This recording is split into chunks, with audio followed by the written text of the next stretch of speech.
Ini karaa rabbii qabadhu karaa kiyya qottu ammoo kanarratti hordoftoota fi kabajamtoota kiyya waan inni isiniin jiru tani isinii dhaamu obboleettiin diyyatun garaa tokko waliin dhalee akkana dhiiseetis deemuun ta'u noo namni tana keessaa dhahee assalaamu alaikum warahmatullaahi wabarakaatu hordoftootaa fi kabajamtoota kiyya arraan tana hedduu takka kimiyaan na aarsite waa'ee siirii kana dhiisii jeeni dhiisuu diddee akkasitti sababa saniin aaree jalaa badeetiin jira bakkaan jiru tanaas hin beeku walleenuu anis qilleensa irra qorrobdee jirti badeetiin bakka tokko jira ani bakka sanis hin beeku ammas waanis hidhaamu kimiyaa manaamaanis na dararaa jirta qaalii keetillee godhuun dinne qaalii keeniin godha garuu ammoo karaa rabbiin jaalatu irratti dalagi gurbaa namaa kanaas nurraa dhiise jalaa deemteetiin si kadhadhee si dadhabu jira siiriin teetun boodarra ani salaata kiyyaa fi gurbaa kana gartee miti gurbaa caalaa janiin kana ammallee rabbii isaan fayyisini siiriidhaas siirii sanis irraan hiikinii hanga gartee inni harka galutti garuu hadaraa bakkaan jiru hin beeku kottuuti na fuudhi na barbaadi obboleettii bakka takkallee bakkaan jiru hin beeku ani akkanumatti hin deemee ganda keessa jirsi jiraabatee narra qorrobdee jirtaanis waan hin keessa jirus hin beeku wallaaleetiin jira kottu na fuudhii sinja qabeenya kiyyaas facaasee bakkaan jiru hin beeku kun abba kana akkasanii akka kanaan godhu jiraas hin beeku gurbaan maamma sanii silaa'uu ilma dhiiraati waa hundaa kan itti maddee kadhadhee dadhabee karuma kee jira karumatti qajeelchitu jira karaa keeniin deebi'a ammoo karaa siiriin deemnu karaa rabbiin jaalatu kana yaana kottu na fuudhi hadaraa ammas kanarratti hordoftootaa fi kabajamtoota kiyya qabee hidhadhee tumee qajeelchuus hin dadhabne garuu ammoo isiin tun intala dhalaati intala dhalaa tumuudhatti qabanii hidhuudhatti biyya arabaa jira namni sidiis hin jiru achi buutee si naqan jechuu wanta na keessaa hidhaa seene jira garuu ammoo yoo ammoo akkaan gartee ani ijaa caalaa kanarraa ba'u malee caalaan dhiisu kana hundarraa'u waanaa wanni sakara kee kan harkise Oma bineentii ati Inuu yoo akkas jenne bar ati bar situ mujrimuu maan deemu jira maaliif situ mujrimuu maan deemu jira maaliif naan jedhi jaalala dura dhaabbata arra silaan adarran magaalaa tan keessa jiraachuu baadde arra sareen isii nyaatte anis dabarsoo fangan kanatti fudhattu arra sareen isii nyaatte kanaafuu anaa gaafa sarbaafana si qabee amma kaan itti fudhadha siitu arranfama malee arrallee yoo gara kanarra du'een ani sina geessu bar qabeetu maan si kaayan gaadhi makiyya galmaan gaadhu takkatti situu na baasee bultimatiyya keessayyuu jechuu jirtiya ani hin baafne akkamitti ati isaan baasee obboleeyyan kiyyaa fuusiidhaa isaana alle yaabbalayyan kiyya na dhaqqabadhaa fiidiyoo taalaal galaal fiidiyoo duubatti jechi isaan naan jedhan jecha biraa jechi kaameeraa dura naan jedhan jecha biraa waa hedduutan hordoftoota duuban naan jedhaniitu irra guddoodha. An kana hundarraa'u karaa ati irra deemu jirtu kanaafi karaan irra deemu jiru karra sadiidha hordoftoonni koomantii jalan nu haa kaa'u isaan adda nu haa baasan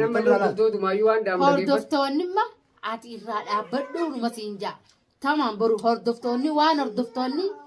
waan jettan yaada qabdan nama hordoftoonni daawwattoonni siiriidhaan nama dhamaaftu magaalaa dhamaaftu haa maqaa keessan balleessitu dhiise yoo naan jan hin dhiise ishraayib namni ganna baasu hin jiru kanarratti kimiyaa anis haala kanaan akkaan akka malee ta'u hin jaalatini kottuuti na fuudhii siin jaa kottu na fuudhii ammaas waan hin siin jiru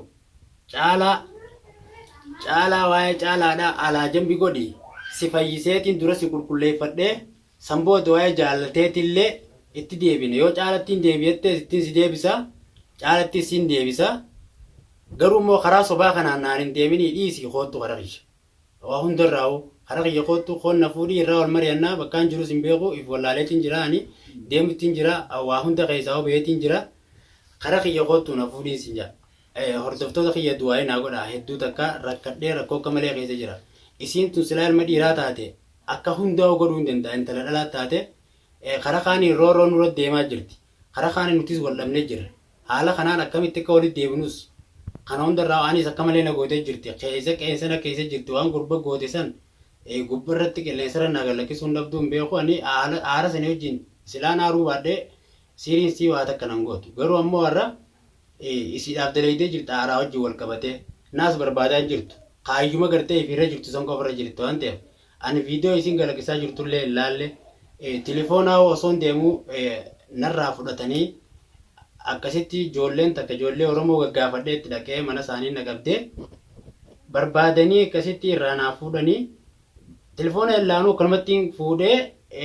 hoodha waan keessanii jee kanneef jara yamanii tokko jechuudha. Akkasitti sababa telefoona fayyadatti waluudhaan koottaayyee mucaan fi nu kanne malee mutu irraan fuunee jaaniini dhaqanii irraan haftanii jiran. An kanarratti gartee miti amma mana Oromootiin jira alhamdulillah harka alagaa gandaa uummata Arabaa harkan seenne rakkoo akka malee qeessaan jira koottuu na baasee siin jaabbileetii yaadara. Kana hundarraahu irrattis viidiyoo tiitanaas sheer godha. Ammas wanni guddoon gartee miti wanni nama barbaachisu. Wanni nama barbaachisu du'aayii karaa rabbiiti. Du'aayii karaa rabbii malee siirii fi jinniin tun addunyaarra namarraa hafti.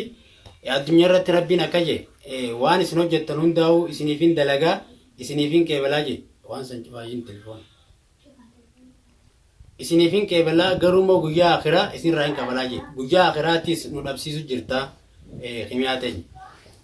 Addunyaarrattis jireenya keenya nu harka laagaa jirta. Karaa sirrii deebineeti karaa sirrii deebineeti akkasitti irraa addunyaarrattis milkooynee akhirattis milkooyna. Waan kana nun dararini waan kana nurraa dhiisi. Haadha abbaan keenyas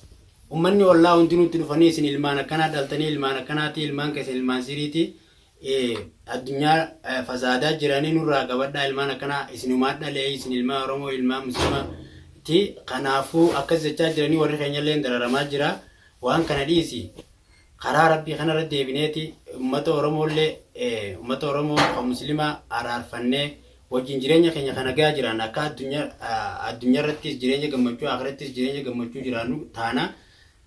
hojuun keenya dalagaa teenya keessa nu deebisi akka dalaganu nu godhi nu facaaftee jirta miskiinummaa addunyaarra nu dhaalchifteeti akhirattis ibidda nu dhaalchisuu deemta qimiyaa teenya hadara anamma rakkoo jaabaa keessa na hayitee jirta yaaddoo keessa na galchitee jirta narraa dhiisii siin jawaan kan nurraa dhiisii kanuma hundarraa'u kanatti aansee hordoftootaa fi kabajamtoota kiyya ani jalaa miliquun kun ani yoo tarii obboleessa keenya jalaa miidhamettee kana barbaaddeen afaan dhuftu kataa taate haalli mijatee fi rabbiin karaa qaamaaf qajeelcha jeetiin jalaa badeesii waan karaa kiyya deebi'uun qabdu waan na barbaada irraatis hin jirtu amma immoo akkana ayyoon jalaa hafe addunyaarrattis namni dheetii akka malee godhee ajjeesa waan ta'eef kanaafuu na dhuftee wal mari'anneeni karaa sirrii deebi'uu qabnaan isiniin jaa viidiyoo tiyatana sheer godhaatii irraan naagaan isiniin jaa.